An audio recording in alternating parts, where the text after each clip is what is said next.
ஒரு ஜெப வாழ்க்கை நம்முடைய வாழ்க்கையில இருக்கிறதா? யோசித்து பார்ப்போம்.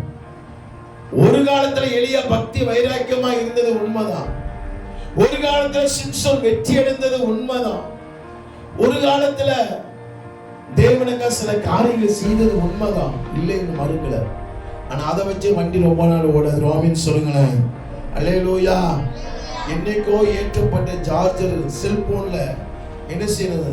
சார்ஜ் குறைய சார்ஜ் ஏத்தணும். அல்லேலூயா.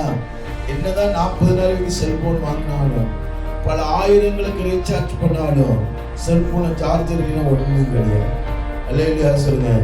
என்னதான் உலகத்துல எத்தனை பெரிய பதவிகள் இருந்தாலும், எத்தனை பெரிய கணத்துக்குரிய பாத்திரமா இருந்தாலும், எத்தனை பேர் மதிக்கப்படுகிற பாத்திரமா இருந்தாலும், ஜெபம் என்கிற ஒரு சார்ஜர் வாழ்க்கையில ஏற்றப்படவில்லை என்று சொன்னால், நீ கடந்த கால வெற்றியை பேசுவ, நிகழ்காலம் எதிர்காலம் வாழ்க்கையில வீழ்ச்சியை ஏற்படுத்திக் கொண்டே இருக்கு. எனக்கு பிரியமான தேவ ஜனமே, சிம்சோனை போல வீழ்ச்சி அடைகிற வாழ்க்கை அல்ல, எலியாவை போல சோர்ந்து போய் உட்கார வேண்டிய வாழ்க்கை அல்ல. நீங்கள் நானும் தேவனை சார்ந்து, தேவனை அனுதினம் அவருடைய முகத்தை தேடி, அனுதினம் அவருடைய பாதத்தில் உட்கார்ந்து, அனுதினம் அவருடைய வார்த்தையை நம்ம தியானித்து தேவ சமூகத்தில் கலந்து போகணும்னு சொன்னார். எதிர்காலம் வெற்றியை பேசுகிறவங்க, நிகழ்கால வெற்றிகளை பேசுவாங்க. கர்த்தர் நம்மை மாற்ற போதுமான